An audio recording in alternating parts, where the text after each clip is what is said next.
Welcome to the Expert Network Team podcast, where our goal is to inform and educate our listeners on matters related to finance, legal, insurance, accounting, and other interests that are of personal and business nature.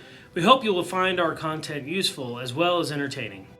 The Expert Network Team consists of Carl Frank of A&I Financial, Mike Miller of Miller and Associates CPAs, Jeff Cromendike of Security First Insurance Agency, and I'm Nathan Merrill. I'm an attorney at Goodspeed and Merrill. Together, our independent team combines our expertise to provide you insights and solutions, some straightforward, some profound, for real-life opportunities we see on a daily basis. We hope you enjoy the information contained in today's podcast and find it useful.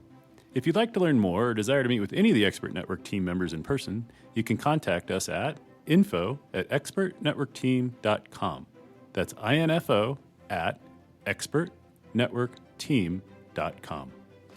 And we encourage you to take advantage of a free consultation with any of our team members. Just mention this podcast when you schedule your appointment. Now on to today's podcast.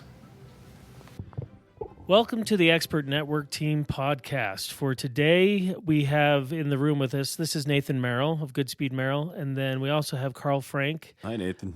A&I Financial Services, and our guest du jour, also team member, is Jeff Cromendike of Security First Insurance. And today's topic, we are going to rely heavily on Jeff today to kind of help give us some insight and some counsel on some recent events. Today we're going to be talking about some of the lessons learned or some of the observations, wisdom that we can take away from what happened last week up in I think they're calling it more or less the Marshall Fire now, up in Boulder, Colorado. For those locals, everybody, I think this actually made more or less the national news as well. Most people across the country are aware of what we dealt with and anxiety that has come about of this. But well, it was so big and so fast, and it's like we were talking about just a minute ago, part of the community that all of us live in, and it's just very similar all across the country. I think we're just devastated. Yeah, it really is. And so I want to just thank you guys for being willing to kind of come to the table with this particular topic today. And I think I can speak on behalf of the entire expert team network here. Nate and Carl and also Mike, and certainly ourselves here at Security First Insurance Agency, that our thoughts and our prayers go out to each one of certainly our clients, or really any people that we know or don't know that might be listening here today that's been impacted by this tragedy. And I think what makes it so hard is that we all sat there and watched it unfold right in front of our eyes on live TV. Really couldn't believe the destruction, the devastation, the incredible pace in which the rapidity was just this pace the fire just continued to grow and advance. And so we're sitting here all around the table very, very grateful and thankful that there wasn't more loss of life, but certainly when you see loss of property like that kind of unfolding in front of our eyes, it all strikes a place in our heart. Absolutely. And one of the things that you mentioned that kind of was a revelation to me, I hadn't really thought about it, was just given, particularly in Colorado, the way the open spaces are structured and the bike paths and that sort of thing, is it wasn't that far home from hitting probably a lot more people, just in terms of where it could have, the path it could have followed. It took out almost 1,000 homes in a matter of hours. Yeah. It was terrifying. Now, granted, that area is right along a very robust green belt, the kind of the Boulder green belt area. But that Boulder green belt, I mean, I live up in that area, extends, you can find a way to have that basically find its way all the way across I-25 almost. Yeah. It took out shopping malls. Yeah. Yeah. So this is something that's very quickly happening fire, and it happened in the grasses. It didn't happen in Colorado we're used to in the forest. The forest, and that's what I'm saying. This is, I hadn't really thought of it that way, but this is probably more closer to home than I originally contemplated. So that's That makes you really want to know, what do you have? How are you safe? What can you do? And if it did happen, what would you do? Yeah, yeah. I think we can probably unpack that a little bit here this afternoon, at least on this podcast. There's a lot of speculation as to some of the challenges that these people are going to encounter now, going forward, with really probably realistically uninsured or underinsured homes and underinsured home values, primarily because many of these homes haven't kept up with the increased cost of construction. There is usually an inflationary increment built into each homeowner's policy, which allows that home value to increase by about 4% every year. But let's face it, the last 3-4 years here, and at least in the front range of Colorado, building material and overall building costs have grown exponentially, way beyond that 4% every year. So yeah. I think these homes on Wednesday were underinsured already.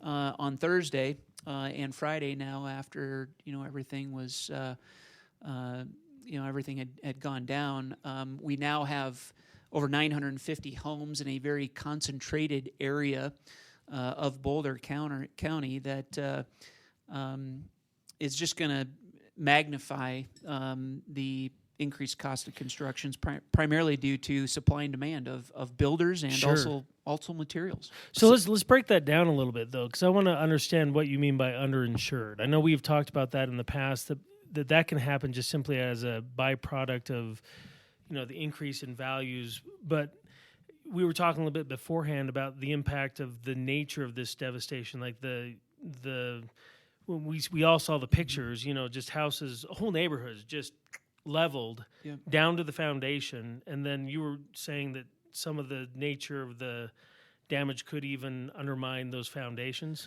Yeah, I think so. Typically, homeowner or replacement cost values on homes are created through typically there's several third-party companies out there that actually evaluate what it would take to replace homes based on their building materials as well as the labor costs in a particular part of the country. And those replacement cost estimators don't typically take into consideration the cost of site preparation and also foundation. We lose very few foundations these days in protection classes, of 2 to probably 6. The homes just aren't collapsing into the foundation and burning. And so, usually it's a one-off, two-off thing. It's not 900 at a time. Usually there's partial structure damage, or even if there is total structure damage, they typically can rebuild on the same foundation or slab. That will not be the case in these situations. Those fires burned for hours, even days now, in the foundation, which in essence compromises the structural integrity of that foundation. So that's going to be part of the increased cost of construction that these homeowners are going to have to try to really reconcile through their policies. Fortunately, most home insurance policies are going to have a certain percentage on and above the stated limit on the dwelling replacement cost for increased cost of construction.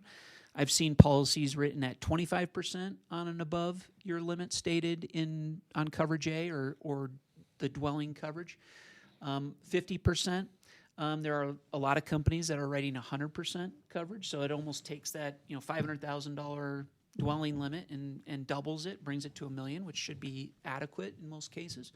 And then there are several insurance companies that do unlimited replacement cost coverage or guaranteed replacement cost coverage. So, we're hoping most of the homes have those types of endorsements. I would say any home that has a 25% or maybe even a 50% increased cost of construction endorsement is probably going to have a hard time replacing the structures in this market and in this economy. So hopefully, that's just. So what happens in a case like that? If a homeowner can't rebuild even with the replacement cost, do they apply that towards a purchase of a different home, or does the insurance company buy the lot? Or Yeah, really good question. The idea in the concept, of course, behind insurance is to put you in the same position you were in prior to the loss occurring. So insurance companies are very particular about that. They don't want to pay out or settle a loss that actually puts somebody in a better position than they were in before the loss occurred. So typically, relocation is not an option from a replacement cost valuation.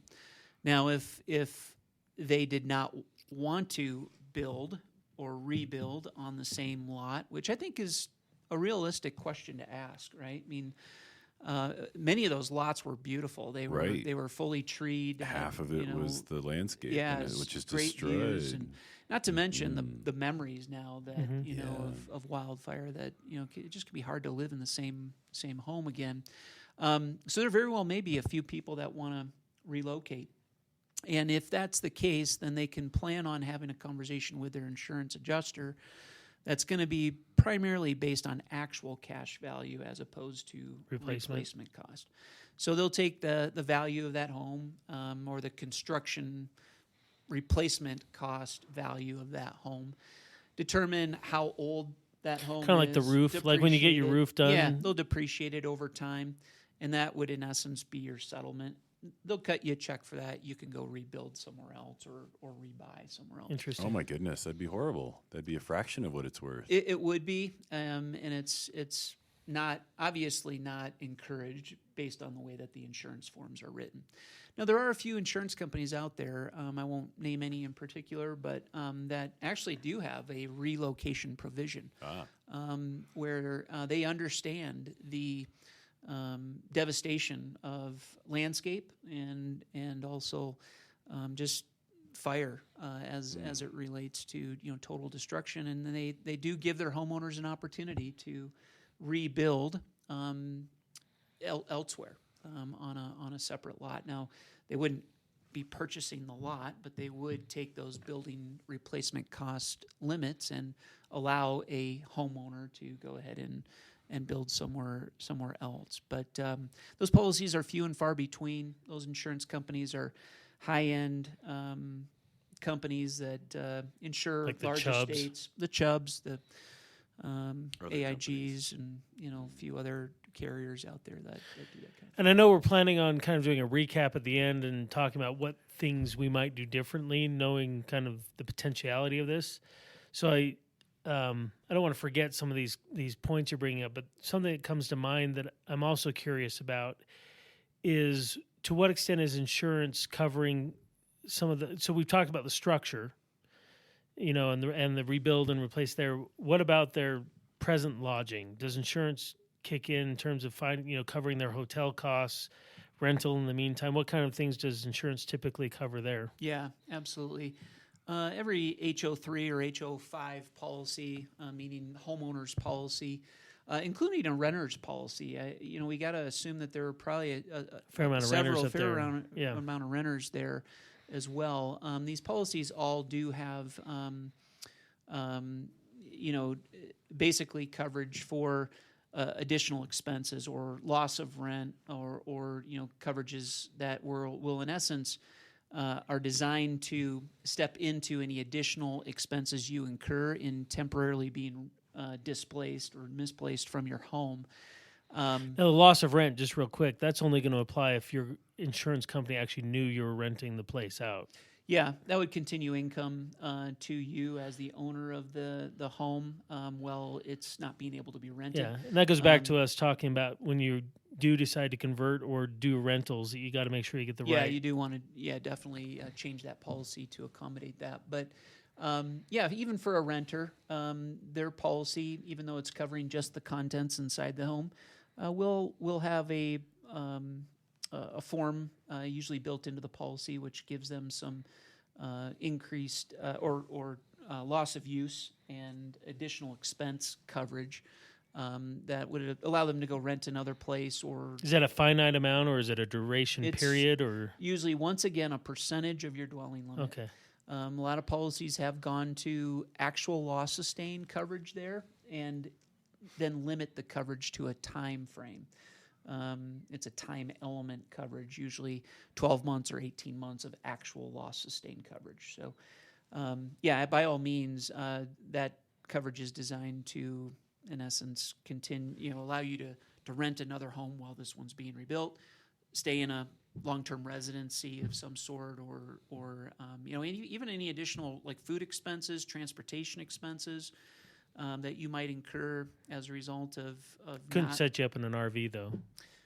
Yeah, no, that might be tough, but that might be cheaper in some cases too. So. Yeah, no kidding, Jeff. Who pays the mortgage? A lot of these homeowners will have had a mortgage on their home. Yeah, and that's what this coverage is for. It's not designed to specifically pay your mortgage, but it is designed to take care of any additional expenses you incur. So now you've got not only just a mortgage, but now you've got a $2,500 rent bill. Mm-hmm. Oh, yeah. So it's going to step into the rental expense. Right. And I've still got a car payment and my car burned up in the garage. Yep. There's a lot of ongoing costs just to keep a family going that all of a sudden, now I've got a second car payment because my first car burned up. Oh, my goodness. So that's a good segue to the next question, which is the personal effects. We talked a little bit about this beforehand, but we just had Christmas. We know a lot of people have, recently received a lot of nice new things, and they're all gone. And we all, one of the things my family started talking about immediately was looking through some of our toys and things that we can donate. And my kids really wanted to make sure they could help out as well. But obviously insurance is intended to cover some of that as well. So maybe you can explain that. Yeah, absolutely. Personal possessions coverage, obviously, coverage C on your standard homeowners policy is going to, in essence, step into that. It's usually a percentage limit of your dwelling limit on your policy. So it's usually 50%, maybe 70, 75% of the limit on your dwelling is going to be so it can contemplate a pretty significant amount of personal effects. It's usually way more than you could even stuff into a house. So the policies are very generous as far as the percentage that they usually provide in relation to the dwelling limit. So you got a $1 million home. Obviously, you're going to have close to $700,000 or $750,000 of contents covered there. Right. That's usually more than you'd have to have really nice furniture to kind of hit that Yeah. gold-plated Apple computer. What about folks who had animals? Does the insurance company help with that? Because you've got to board them now somewhere else. Absolutely. There would be that would typically be included in an additional expense coverage. Yep, absolutely. That's good to know. Yeah, and it didn't look like that there were a lot of. I think there were actually some hobby ranches, farms, horse properties. Yeah, horse properties. So large-bodied animals that were relocated. So those are all things that the insurance companies should be able to step into. As far as personal contents, just to note there, the burden of proof is always the question when it comes to replacing contents. I don't think that'll be a huge situation in this case. Typically in total losses, burden of proof doesn't become a big deal.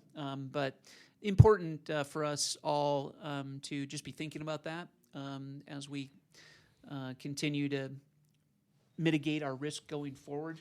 Not a bad idea. That is a great point, because we're talking about the 1,000 homes that were burnt down. It's just awful, but there are another 1,000 homes that were damaged. The smoke damage, even just the deck burning down, and the firemen came in and threw some things around and damaged the property to try and save the home. What happens to those people? Yeah, same thing. It'll be adjusted as a covered loss due to fire. It'll be a partial loss in this case. The period of restoration will look different for them. They'll probably be in their homes much quicker, and certainly the mitigation will be a little bit different, whether it's smoke remediation or it's water. Water damage that they're having to deal with. That was my next question. Pipe concerns. Right, frozen pipes, because right after this fire, we had really cold weather, and I haven't they heard shut much off the about gas. that. Have you guys? They shut off the electricity, and all of a sudden, everybody's worried about their frozen pipes. What happens to those people? Yeah, same thing. Again, insurance companies are going to be looking for the cause of loss, okay? And again, if it was fire or smoke, obviously there's going to be a covered cause of loss there. But water damage is typically covered. Freezing is I say water damage typically covered due to a covered cause of loss, which flood and rain and things like that are not. So I want to be clear about that. But freezing or bursting of pipes is a covered cause of loss, and resulting in water damage, we've got coverage there. Well, that's good to hear. I've heard the flooding thing is a big deal, but this is not that type of situation. You don't want to use the word flood. No, that's not Water a great damage. word. Got it. So this might be a question out of left field before we move to kind of mitigation and lessons learned. Disaster relief. I believe both state and federal level disaster relief. Where does that typically come in, and how does that dovetail with the insured side of things? Do you know? Yeah, I think it's really safe to say that there's going to be, some uninsured expenses, obviously, in this. And a lot of it will come as relief to the county of Boulder, but also the cities of Lafayette and Louisville and the other cities that were impacted by this. They will distribute those funds accordingly. But those do find their way to private citizens, though, not just... They do. Okay.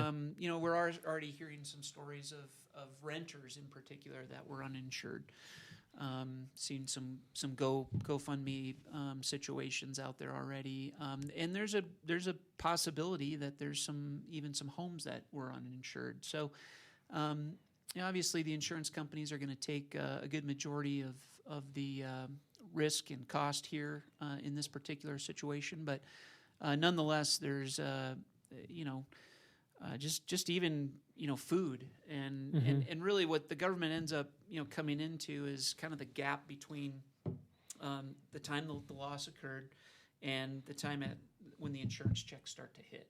There's a lot of expenses incurred there, and I think it was smart for the federal government to step in, declare it an emergency situation, and funding hit immediately.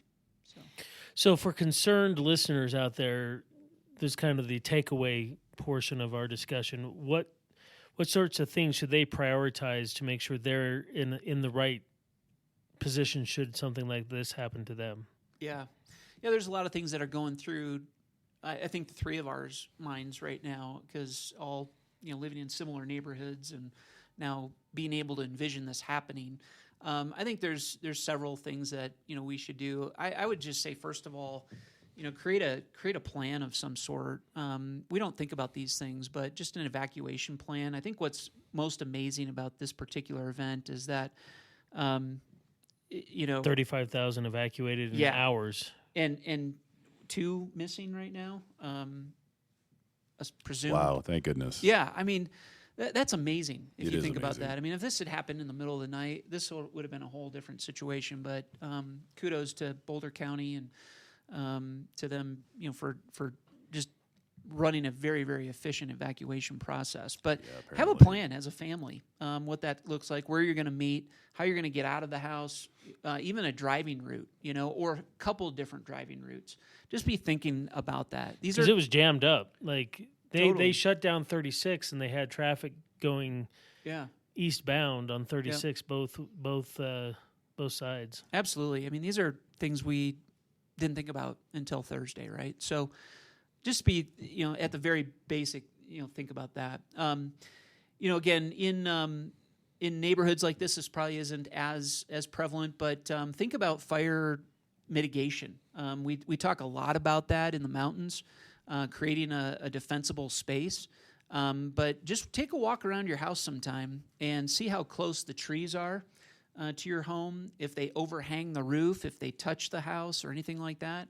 I know they look great, and we all love trees, and they provide shade and great aesthetics to our properties, but that's how this fire grew, and Spread so fast. It got in some trees, and it arced, and it started to, just throw sparks at incredible high rates of speed. And I mean, you can't stand in the way of a fire like this, but under normal circumstances, if you can do a lot to mitigate your defensible space around your home just by cutting some shrubs down and maybe even rethinking the type of landscaping material that you're using, because this started as a ground fire. It started as a grass fire, right?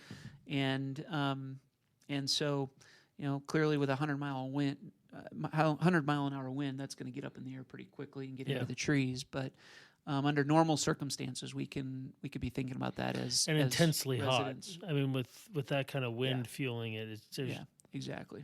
So think about that. I think we all need to just take a look at our homeowners insurance policy right now.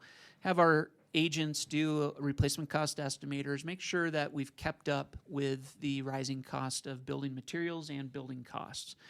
And just make sure you've got the right coverage as well. Included in that is, are the things that aren't typically covered by your standard personal property limit or coverage, which are jewelry and collectibles and antiques and china and silver and all these things that grow in value or hold their value or are one of a kind or difficult to replace. Those are things that should be scheduled. So just be thinking about that kind of stuff. And then I think about all the stuff that can't be replaced. It's the memories, it's the pictures, it's the documents. I went down in the basement this weekend and just started looking for pictures that we have laying around or CDs that they're on or even flash drives, and I'm like, wow, we need to get these into the cloud, or I need to get them stored off-site somewhere, or what about this, my will and all the documents that are maybe sitting in a steel filing cabinet but aren't in a fireproof box. Just start thinking about some of these things, and it'll make recovery and the year, the months and years after, much better. Well, plug for the family financial album that we talk about in our firm all the time. It's the one document you grab if your house is on fire. And there you go. It points to where all of your stuff is. So you're okay to start your life again. Oh my goodness. Exactly. That's part of your plan too. On that day you get the reverse 911 call, what am I going to take? Just know that. What do you got to grab? Yeah. So Jeff, this was really powerful. Thank you so much for helping your clients get through this. I know you've got clients who've been affected by this, and we really appreciate your sage advice. Thank you. Well, that somberly wraps up today's discussion. Great kickoff to 2022. Yeah, exactly. It's these types of life-improving efforts that these events kind of bring to light. So with that, we'll conclude this podcast. Thank you again, Jeff, and we'll until next time, we'll sign off. Great, beautiful day. Thank you for joining us today. Hope you enjoyed the information we shared. If you enjoyed this podcast, please feel free to share it with someone else, and join us next time. If you want to meet with a member of the team, please contact us at info@expertnetworkteam.com. That's info@expertnetworkteam.com. If you have special topics you'd like to hear about, please reach out to us and let us know at the same email address. Again, that's info@expertnetworkteam.com. Thank you for joining us, and have a great day. Thank you for listening to this podcast. We want to remind you that listening to this podcast does not establish a client-professional relationship with any of the firms represented, nor does it constitute legal, investment, or accounting advice, and the views are those of the professionals only. Investment advisory services may be provided through A&I Financial Services, and securities may be provided through Genios Wealth Management.